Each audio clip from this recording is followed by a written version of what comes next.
For 48 years, a killer believed he'd committed the perfect murder. He wasn't hiding. He wasn't running. He wasn't using a fake name. He was living less than 5 miles from where he murdered a 20-year-old woman. He got married, raised a family, ran a business, while the victim's parents died without ever learning who took their daughter. Then investigators discovered something almost impossible. The evidence that solved the case had been sitting inside a police evidence locker for 36 years. Not hidden inside a box, not buried under paperwork, hidden in plain sight, on the outside of a borrowed boot.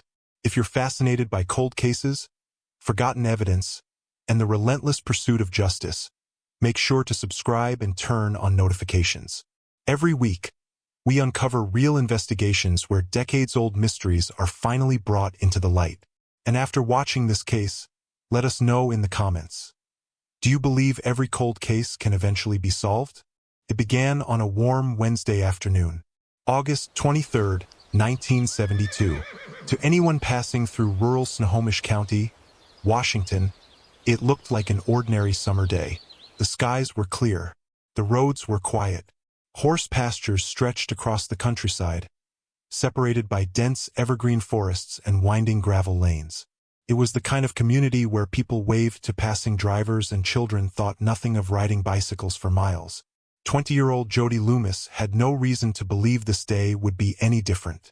Friends remembered her as kind, dependable, and happiest when she was around horses.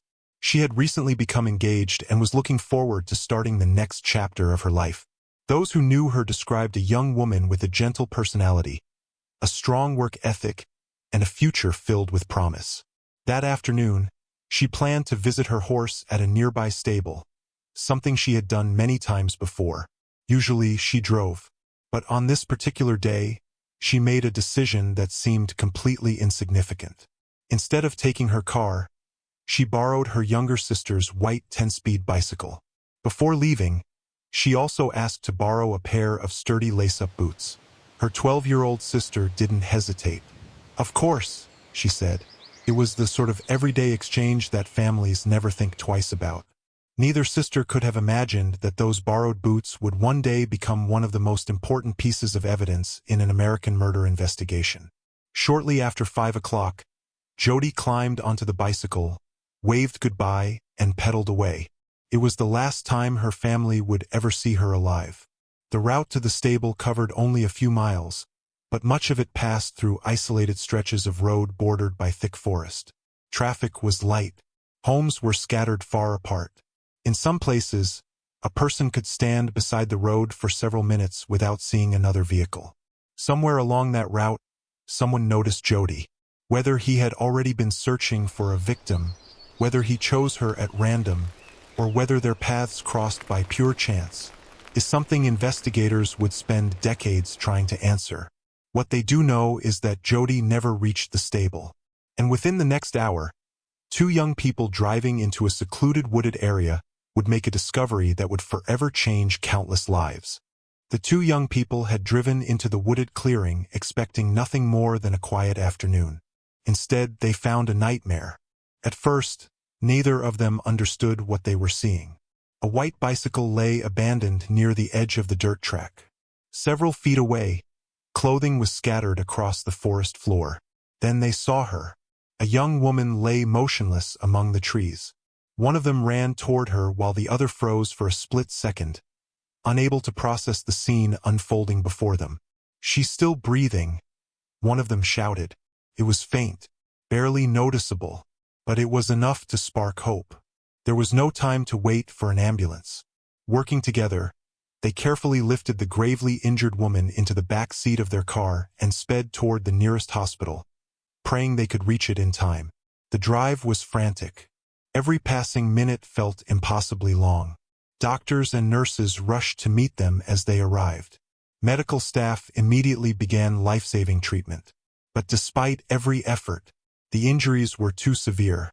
A short time later, 20-year-old Jody Loomis was pronounced dead. News spread through Snohomish County with astonishing speed. For a community that rarely experienced violent crime, the murder felt almost unimaginable. Parents called their children home early. Horse owners stopped traveling alone. Neighbors began locking doors that had remained unlocked for years. Somewhere nearby, a killer was still free. Within hours, detectives from the Snohomish County Sheriff's Office secured the crime scene. The wooded clearing became a maze of evidence markers, cameras, measuring tapes, and investigators moving methodically through the undergrowth. Nothing was considered too small to collect. Every footprint, every fiber, every item of clothing, every possible trace left behind by either the victim or her attacker. Investigators believed the answers had to be there. They simply didn't know where to look. The position of the bicycle suggested Jody had been stopped before reaching her destination. Evidence indicated she had been forced away from the road and into the trees. The attack appeared deliberate. Whoever committed the crime had chosen a location where passing motorists were unlikely to see anything. The isolation of the area gave detectives one troubling conclusion. This wasn't a crime interrupted halfway through. The killer had enough time to carry out the attack and disappear before anyone arrived. That realization changed the entire investigation. Detectives began retracing Jody's final journey mile by mile. They knocked on doors, interviewed nearby residents, spoke with ranchers, delivery drivers, utility workers, and anyone who might have traveled those roads during the late afternoon. Every conversation began with the same question. Did you see anything unusual? Most people hadn't. Some remembered seeing a cyclist. Others recalled passing a white bicycle earlier that afternoon. But none could identify the person who had intercepted her. Several men drew investigators' attention. One had reportedly behaved inappropriately toward young women in the area. Another had been working not far from the crime scene. Each lead generated cautious optimism. Each was investigated thoroughly. Each eventually reached the same disappointing conclusion. There wasn't enough evidence to connect any of them to the murder. As summer turned into autumn, the investigation grew larger. So did the case files. Maps covered with handwritten notes filled detective desks. Photographs were cataloged.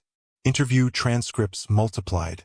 The number of potential leads climbed into the hundreds. Yet the central question remained unanswered. Who had crossed paths with Jody that afternoon? Without eyewitnesses or a confession, detectives were forced to rely on the forensic science available in 1972. Compared with today's technology, their options were painfully limited. DNA profiling didn't exist. Genetic genealogy was decades away. Even evidence collected with extreme care could reveal only so much. Investigators preserved everything they believed might someday become important. Clothing, personal belongings, biological samples, the boots Jody had borrowed from her younger sister. Everything was carefully sealed, labeled, and placed into long-term evidence storage. At the time, no one could have imagined that one of those items held the key to the entire case. Days became weeks. Weeks became months. The headlines slowly disappeared from local newspapers. The television cameras stopped coming. Public attention shifted elsewhere. But inside the Loomis home, nothing felt normal again. Every empty chair at the dinner table was a painful reminder of who was missing. Jody's fiancé was left trying to imagine a future that would never happen. Her younger sister replayed their final conversation over and over in her mind. It had been so ordinary. A request to borrow a bicycle. A request to borrow a pair of boots. Then a simple goodbye. No dramatic farewell. No sense that anything was wrong. Just an ordinary afternoon that became the dividing line between two completely different lives. For Jody's parents, the waiting was almost unbearable. Every telephone call brought a flicker of hope that detectives had found something. Every update ended the same way. No suspect, no arrest, no answers. Eventually, investigators were forced to confront a painful reality. Every promising lead had been exhausted. The evidence had been preserved. The interviews completed. The searches conducted. Without new information, the investigation had nowhere left to go. The files were boxed. The evidence remained in storage. And one of Washington's most heartbreaking unsolved murders quietly became a cold case. Years passed, then decades. Detectives retired. New investigators inherited shelves lined with aging case files, each representing a family still waiting for answers. Many wondered whether Jody's killer would ever be identified. If he was still alive, he had successfully escaped justice for years. Perhaps he believed he always would. What he didn't know was that the smallest mistake of his life had already been sealed inside an evidence bag. Science simply hadn't caught up to it yet. But when it finally did, everything investigators believed they knew about the case would change forever. If you've made it this far, thank you for watching. If you're enjoying this documentary, consider subscribing and sharing it with someone who appreciates well-researched cold case investigations. Your support helps us continue telling the stories of victims whose cases deserve to be remembered. In the next chapter of the story, a detective would reopen a file that had gathered dust for more than 3 decades, and a discovery no one expected would send shockwaves through the investigation. More than 3 decades passed without an arrest. Children who hadn't even been born when Jody Loomis was murdered were now adults. Technology had transformed nearly every aspect of criminal investigations. Fingerprints could be searched digitally in seconds. DNA had become one of the most powerful tools in modern policing. Cases once considered impossible were suddenly being solved. And somewhere in Snohomish County, Jody's killer was growing older. He had built an ordinary life. Neighbors knew him. Friends trusted him. No one suspected that one of Washington's oldest unsolved murders had been living quietly among them all along. For Jody's family, however, time had never healed the wound. Her younger sister grew up carrying memories of that final afternoon. She remembered lending Jody the bicycle. She remembered lending her the boots. She remembered expecting her to come home before dinner. Instead, the years passed with birthdays, holidays, and family gatherings forever missing one familiar face. Jody's parents never stopped hoping the phone would ring with good news. But it never did. They both passed away without learning who had murdered their daughter. It was a heartbreaking reminder of what cold cases really steal. They don't only take lives. They steal answers. They steal peace. And they force families to live for decades with questions that never seem to end. Then something changed.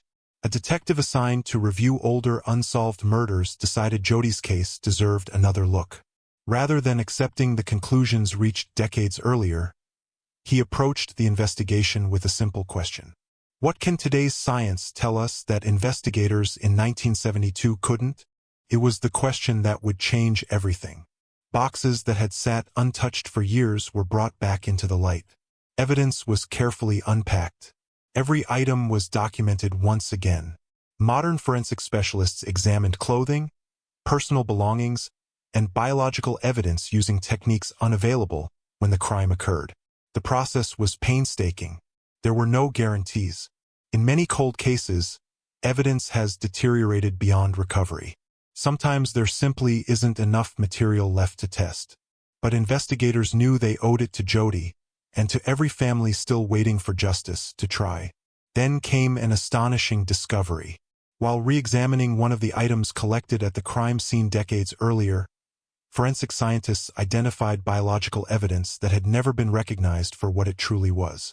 It wasn't a dramatic discovery. No hidden envelope. No forgotten confession. Just one tiny area on an item of clothing that earlier generations of investigators had no reason to suspect could hold the answer. The sample was carefully preserved. Laboratory scientists extracted a DNA profile. For the first time since 1972, the investigation had something it had never possessed before: the killer's genetic fingerprint. Excitement quickly spread through the investigative team. After decades of uncertainty, they finally had a profile they could compare against criminal databases. If the killer had ever been arrested for a qualifying offense, this could all be over. The sample was entered into the National DNA Database. Investigators waited. Hours became days. Then the results arrived. No match. The database returned nothing. The person responsible for Jody's murder wasn't there. For a brief moment, it felt as though history were repeating itself. Another promising lead, another dead end. But this time, detectives refused to give up. They understood something important. A lack of a database match didn't mean the DNA was useless. It only meant the person who left it wasn't in that particular system. The profile remained preserved. Waiting. As the years passed, investigators periodically checked for new matches. Still nothing. Many departments might have accepted defeat. This one didn't. Instead, detectives turned to a rapidly developing investigative method that had already begun rewriting the future of cold case investigations. Genetic genealogy. Unlike traditional DNA databases, this approach didn't search for the suspect directly. Instead, it searched for relatives. Even distant cousins could provide investigators with the first thread of a much larger family tree. Professional genealogists began the painstaking process of tracing generations of births, marriages, deaths, census records, and public documents. Each confirmed relationship narrowed the possibilities. Every branch eliminated dozens of names. Slowly, a picture began to emerge. The unknown killer likely belonged to one particular family with roots in the area. Now detectives faced a different challenge. The family tree pointed towards several possible individuals. Only one had left the DNA found on Jody's evidence. Investigators needed confirmation, without alerting their suspect. Surveillance teams quietly began watching one man whose background and age aligned with everything the genealogy suggested. He appeared completely unaware that anyone was interested in him. He followed his normal routine, ran errands, visited familiar places, went about life exactly as he had for decades. To anyone watching, he looked like an ordinary retiree. But detectives knew appearances could be deceiving. They couldn't arrest him based on genealogy alone. They needed a direct DNA sample, and they intended to obtain one legally, without him ever realizing he had become the focus of one of the oldest murder investigations in Washington state. For days, investigators patiently watched and waited. They knew that sooner or later, everyone throws something away: a coffee cup, a napkin, a drinking straw. Anything carrying saliva could provide the comparison they needed. The question wasn't whether an opportunity would come. It was when. If you're enjoying this documentary, don't forget to subscribe and leave a like. Every subscription helps us continue researching forgotten cases like this one, bringing long overdue attention to victims whose stories deserve to be remembered. The break investigators had been waiting years for was finally approaching. One ordinary stop for coffee would determine whether they had found the man who had escaped justice for nearly half a century. The opportunity arrived on an ordinary day. There were no flashing lights, no dramatic chase, no tactical team waiting around the corner. The man investigators had been watching stopped for coffee, just as he had countless times before. He finished his drink, stood up, and casually threw the cup into a trash bin before walking away. Only after he disappeared from sight did detectives move in. The discarded cup was carefully recovered. It wasn't dramatic, but it was exactly what investigators had been waiting for. Inside that cup was DNA. If the genealogy was correct, this sample would finally answer a question that had haunted Washington state for nearly half a century. The laboratory comparison began.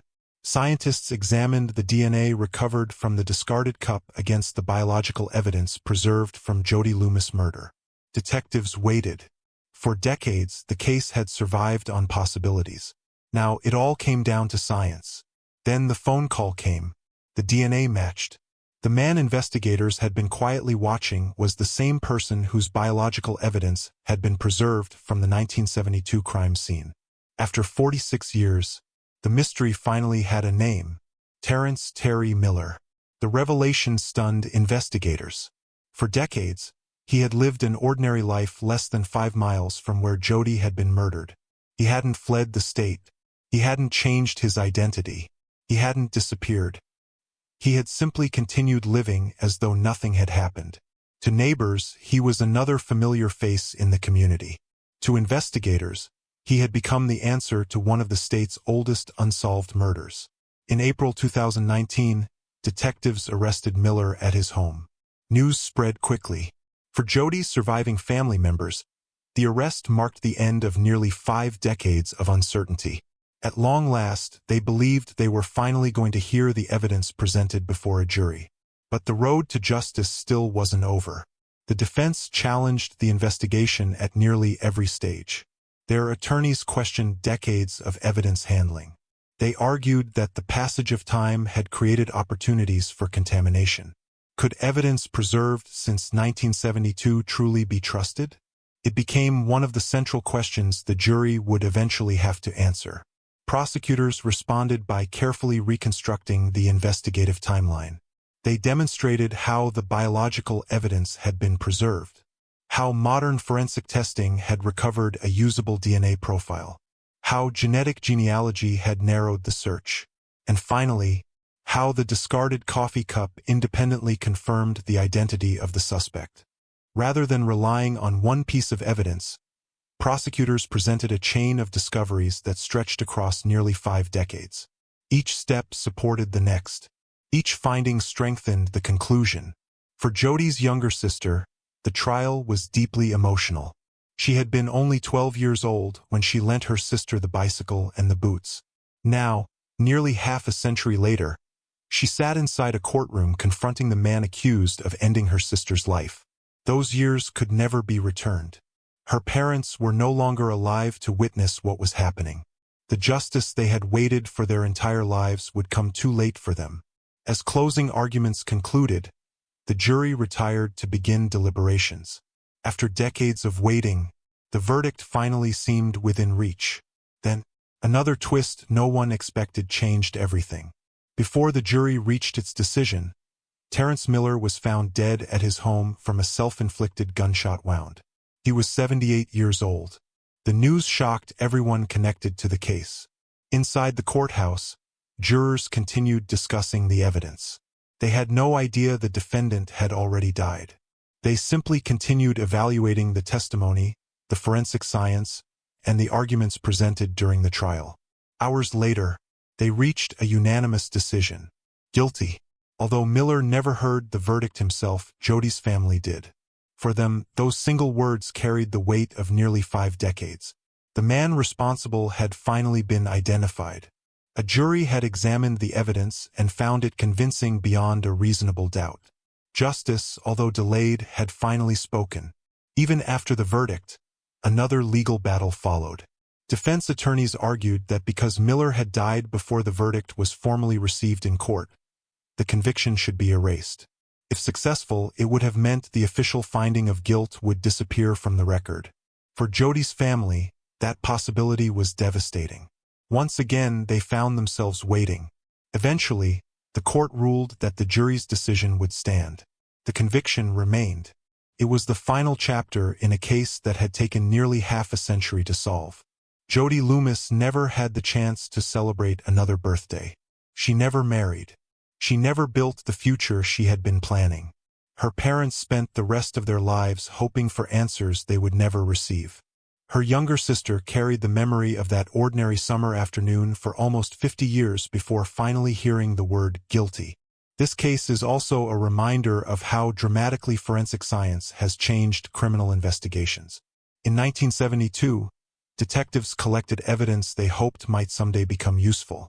They couldn't have imagined that future technology would uncover answers hidden in microscopic traces invisible to the naked eye. That forgotten piece of evidence survived because someone took the time to preserve it. Years later, another investigator refused to accept that the case was beyond solving. Scientists developed new techniques. Genealogists built family trees from distant DNA relatives. Detectives patiently followed every lead. None of them worked alone. Together, they accomplished what once seemed impossible. A murderer who believed he had escaped justice forever was finally identified because one tiny trace of evidence refused to disappear. If there's one lesson from Jody Loomis' story, it's this: a cold case is not necessarily a forgotten case.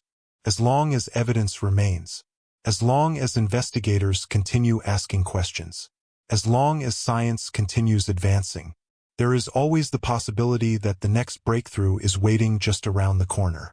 Thank you for watching. If you enjoyed this documentary and want to see more real cold cases solved through remarkable investigative work, please subscribe, leave a like, and share this video with someone who enjoys true crime. It helps us continue telling the stories of victims who deserve to be remembered, and reminds us all that justice, even after decades, is still worth pursuing.